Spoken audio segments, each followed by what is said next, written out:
I'm JJ Virgin, PhD dropout, sorry mom, turned 4-time New York Times bestselling author.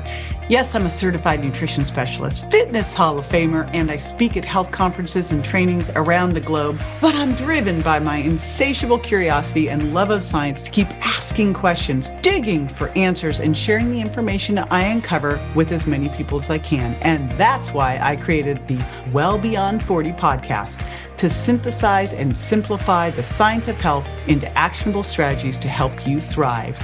In each episode, we'll talk about what's working in the world of wellness, from personalized nutrition and healing your metabolism to healthy aging and prescriptive fitness. Join me on the journey to better health so you can love how you look and feel right now and have the energy to play full out at 100.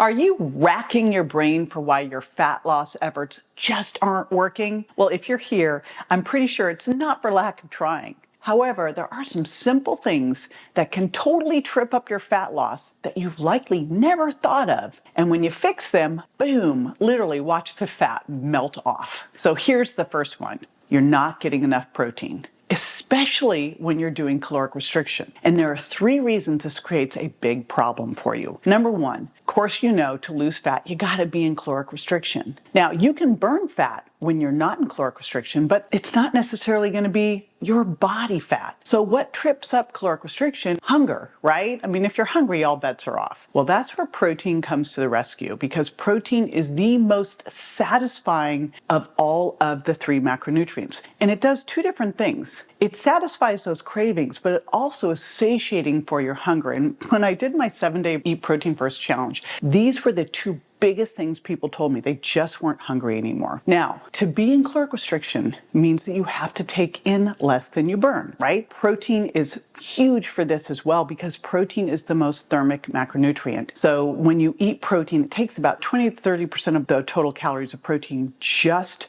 to be used in the assimilation and digestion. So when you swap out some carbs or fat for protein, it's going to actually initially help you with fat loss. I'm going to share a study where there were 24 overweight women in their late 40s to mid 50s, and they were put into 2 groups. One group ate more carbs, one group ate more protein.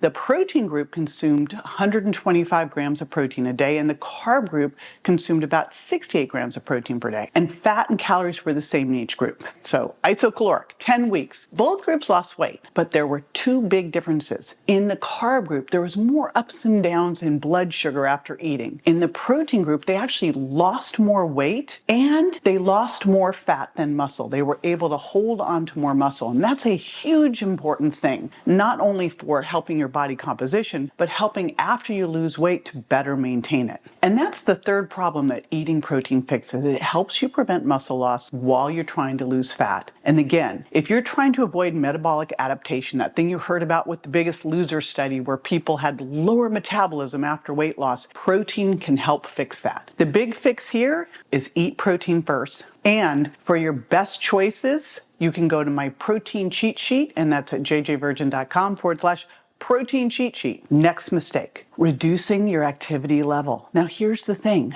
when you start to reduce calories, this actually happens naturally. Our body starts to conserve energy and move less. There was a study called the Calorie Study, the comprehensive assessment of the long-term effects of reducing intake of energy. And what this showed is when you eat less, your body tries to save energy by making you less active. Your body actually adjusts to how much energy it uses. So it's doing more than that, what you would expect from just losing weight. So what they found when they did this study is when people slept, their bodies used 5 to 8% less energy when they were in caloric restriction. And then during regular activities, they used even less energy. So if they were a fidgeter, they fidgeted less. They tend to sit more, etc. It suggests that when you change, you've got to change how you act. Otherwise, your body is going to conserve energy. So as you do caloric restriction, if you don't adjust, your body's going to downshift. And the more you cut calories, the more your body will do this. This is really important because 15 to 30% of your overall metabolic rate, how many calories you use all throughout the day, is actually coming from activity and exercise. And we tend to consider exercise, but we don't tend to consider activity. So here's what I want you to do. I want you to make sure that you're tracking your activity all throughout the day. You can do this with an Oura Ring, an Apple Watch, a Fitbit, and what you want to do is track those steps and start incorporating in intentional activity. Literally stand instead of sit, walk instead of stand. I got myself a walking pad to put under my desk. I have a stand-up desk so I can stand up and a walking pad under it so I can walk during meetings. And I've just made a conscious effort as well to look at, can I incorporate a coffee date into a walking date? Can I start doing a call and walk pace around the house? It all adds up. Next one, this is a biggie, is not doing resistance training. We want to make sure that as you're losing fat, you are holding on to, or even better, building muscle. Now, protein, of course, is going to help, but it's protein in combination with resistance training. The reality is the average diet, you're going to lose anywhere from 20 to 30% muscle loss. And we know we lose muscle as we age. So if you're compounding this with caloric restriction, it can be really, really hard to get that back. And this is a problem because muscle is critical for a couple different things. We burn fat in our muscles.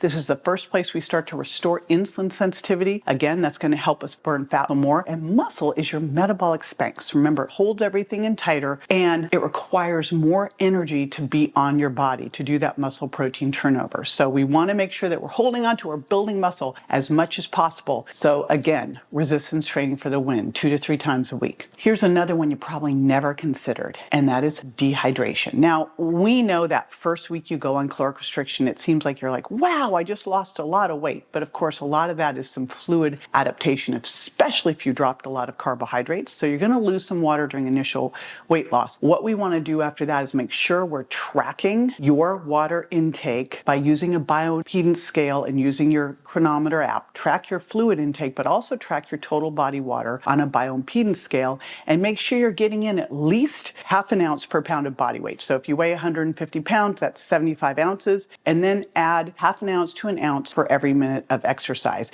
And I also like to add in electrolytes here as well. Now, here's the thing. If you are even mildly dehydrated, I got this from Dr. Rick Johnson. It's on my Well Beyond 40 podcast interview with him. Mild dehydration can actually make you hold on to fat. Why? Because our body actually wants to make sure that we have enough water to survive, kind of like a camel. And how do we do that? We hold on to fat because when we burn fat, we liberate water. So you've got to make sure that you've got good hydration in order for your body to be able to burn fat well. So again, track your water intake and monitor with your bioimpedance scale so that you can see your total body water. The next one is not tracking or weighing your food. Now, you might be tracking, but if you're not weighing it, that's a problem because we tend to underestimate what we're eating. In fact, there was a study at Cornell University and they found that normal weight people underestimate what they eat by about 20% and overweight people underestimate what they eat by about 40%. There's some other sources that say it can even be closer to 50%. And I want you just to think about it. Imagine if you underestimated your budget by 20%, like you'd go bankrupt. So how do we fix this? Use a tracking app. I love Chronometer. It's not enough just to say, okay, I had a chicken breast. I think it was like 4 ounces. No.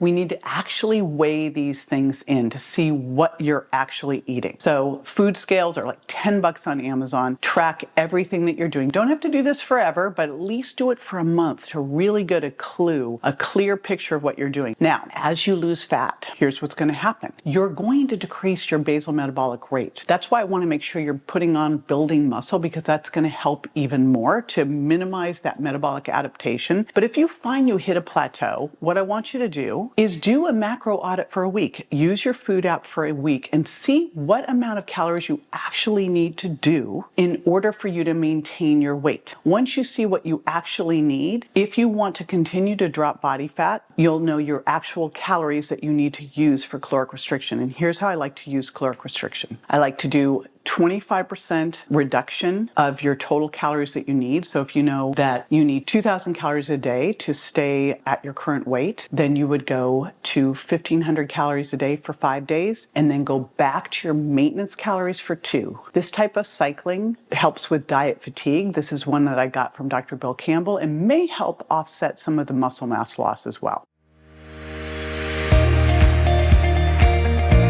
Be sure to join me next time for more tools, tips, and techniques you can incorporate into everyday life to ensure you look and feel great and are built to last. Check me out on Instagram, Facebook, and my website, jjvirgin.com, and make sure to follow my podcast at subscribetojj.com so you don't miss a single episode. And hey, if you're loving what you hear, don't forget to leave a review. Your reviews make a big difference in helping me reach more incredible women just like you to spread the word about aging powerfully after 40. Thanks for tuning in, and I'll catch you on the next episode.